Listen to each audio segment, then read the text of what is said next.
But this industry is very, very personal to me. I know nothing about any other industry more than I know about this world. I've been obsessed with it since I was a kid. I've been a part of it. I've done every aspect of it. And I really care about one, and that's the good people in it.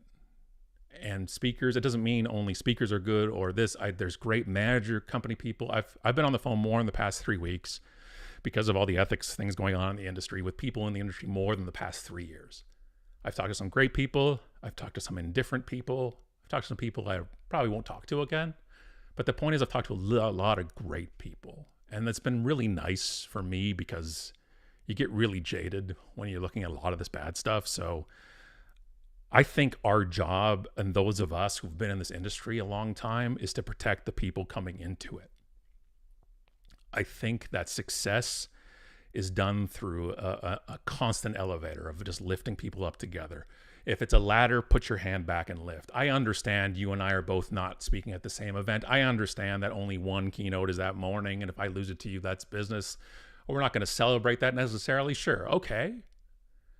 But there's enough to go around for us to do stuff together, to protect each other, to stand up. It's a lone wolf industry, and it's an ego and an emotional industry because we're the product. And you can play off that ego, and a lot of that is self-worth and doubt and all of these things. And people start playing off of that. Now, 2 ways they're doing this right now. One is bureaus, and they're double dipping. Now, what I mean by that is if I quote a fee, and let's say my speaker fee is $5,000 to do a conference keynote, and the speaker bureau, and I quote that. Now, we can quote 2 ways, net or gross. Now, if I quote gross $5,000, that means the bureau will take their cut out of the $5,000.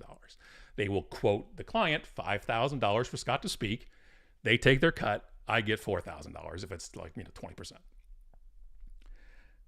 Or it's net.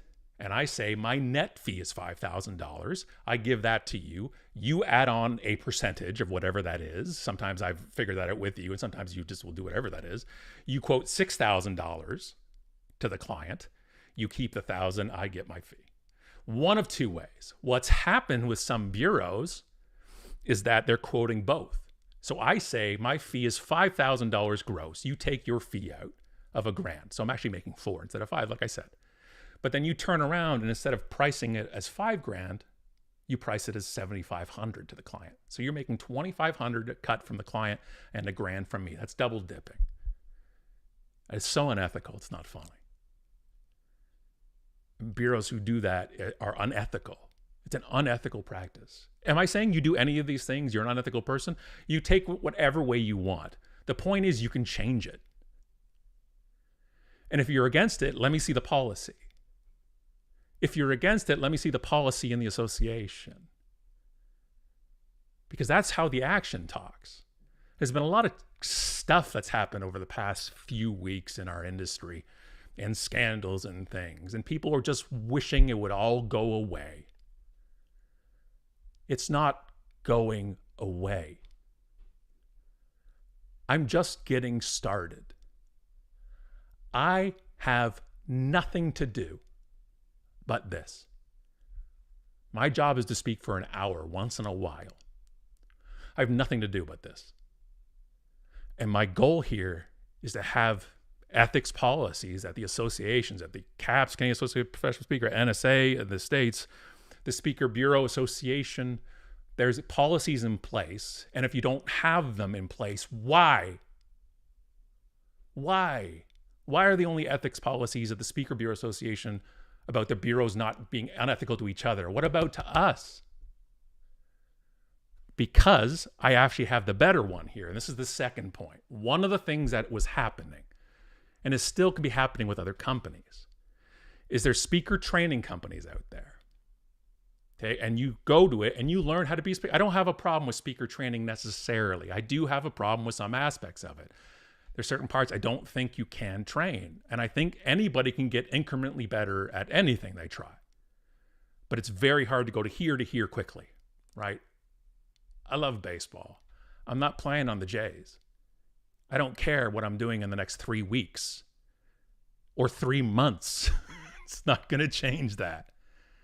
And these companies and they send training and they sell it and they're like, hey, you can have these giant fees, $25,000 a talk. Just come to our training. Come to our community. There was a company recently. You'd spend $13,000 a year to be a member of this community. You don't have a video yet? Don't worry. We'll make one for you. And they would charge $35,000 to $38,000 for this video. And they would have video days. And other companies have done this. Video days, and you shoot. It's a bunch of speakers that shoot in a row at a nice auditorium, usually a theater. And they bring in like your business audiences to come on in for free tickets, everything else, and they can just they get reps, they can do it, but also not a good time to film. Not necessarily. Like, you need the reps first. But here's what I find out. Not only do they charge $35,000 to $38,000, the audience are paid actors who give mandatory automatic standing ovations for every speaker, or maybe just one and they just reuse the footage. I have videos in my possession here of testimonials on demo reels from actors. The person saying, I can't wait to book this speaker again. Didn't book them. And then I watch the videos and they're not great. I'm sorry, the video quality is great. It's like an 8K. It's a beautiful, they had a boom, everything. And the person speaking up there looks like they've just read a script. They're not ready. That's not a keynote being done on that stage. It's not. And they're being told the only thing between you and 5-figure keynotes is a video like this. And here's the rub. It's not just that. It's that some bureaus and some speaker manager companies got a cut. Picture this. I want you to picture this scenario. You watching right now are new to the speaking industry. Or you're not getting momentum. You're just trying, or you're just like, I'm pretty new. I want to try this. Or I've been in business for a while. You approach a speaker bureau who are held in high regard in the industry, regardless of the number of gigs they get you. Held in high regard. Hi, Speaker Bureau. I'd like to be represented by you because I'd like those gigs, please. I would like some gigs too. And they're like, oh, heavens, no. You're not remotely ready. Most of the time, outside of, again, the famous side of stuff, a lot of bureaus won't look at you until their clients ask for you. That's how I got on some bureau radars. People will walk up and say, hey, do you represent Scott Stratton? They're like, of course. Yeah, I'll see if he's available. They get off the phone. They're Googling, who is Scott Stratton? That's how I became exclusive with Kepler. I just kept coming up in gigs. And they're just like, who's this guy? What's going on? And I eventually became exclusive with him. Right? So you look at all this stuff. You go to the bureau and you say, hey. And they're like, you're not ready. However, go to this training company. They'll get you ready. So the gatekeeper that you think is the gatekeeper of the big fees has told you to go to this haven, this utopia of training to get better. And then come on back when you're ready. Not knowing that person got 25% of your $13,000 membership and your $35,000 video. They could have made anywhere from $10,000 to $20,000 on you without disclosing it. That is unethical. And that's a real shitty thing to do to people. I know you have to look for multiple streams of income. You're playing with people's emotions, especially when you had no plan afterwards. And I've heard bureau people say, well, you never know how good stop it. You know when somebody's ready and when they're not. You know when they're ready or they're about 10 years away. You know their topic is not going to get booked. And there's people out there with a clean conscience walking around saying, well, I just recommended them. If you don't disclose a commercial relationship in a this goes for all businesses, not just speaking. If you don't disclose a commercial relationship with a referral, that is unethical. If you get paid for that recommendation and you don't disclose it, that's also known as a kickback. And when I find out the Association of Speaker Bureaus has no policy on kickbacks, we've investigated ourselves and we found no wrongdoing. What are we talking about? What's up, buddy? What are we talking about? I'm tired of this. And I'm tired of speakers in our industry ignoring this. I'm not saying everybody's done it. There's been incredible people. I've had great conversations. But there's other speakers out there that look a lot like me, are the same privilege of me, telling others to maybe just keep quiet. You don't want to upset bureaus. You don't want to do, you're a coward. Coward.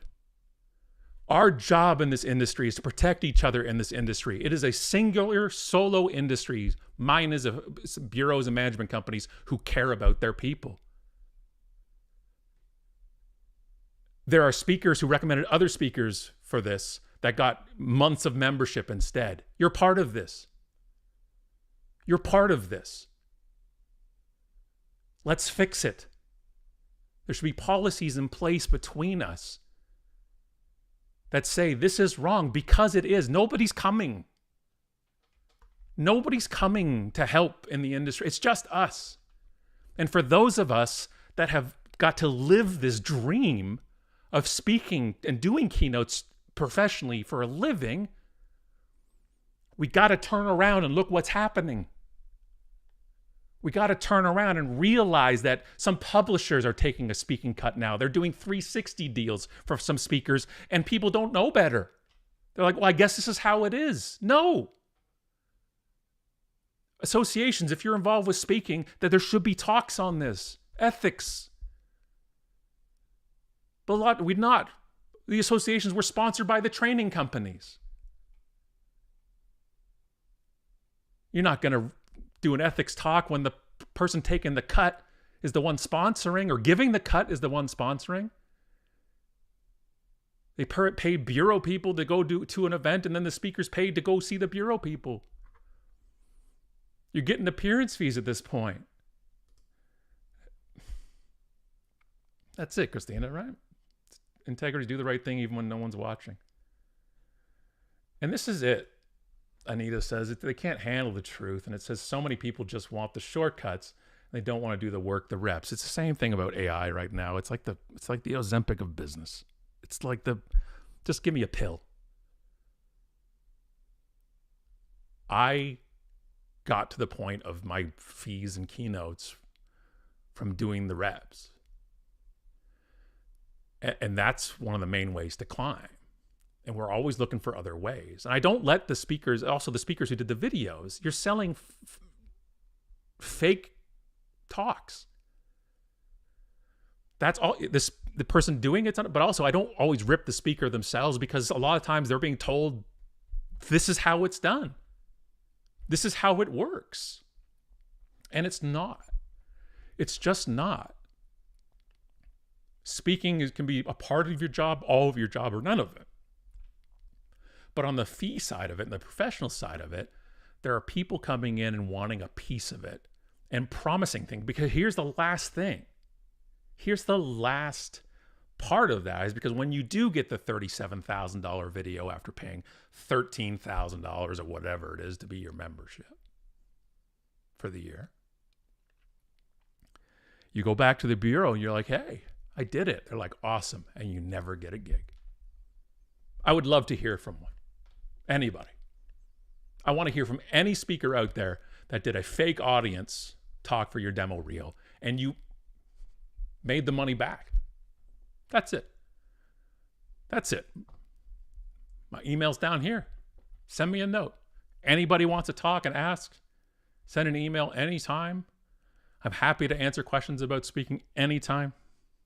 I'll do that anywhere. And Christina says, it is a good line, right? Just pulled it right out of the keister there.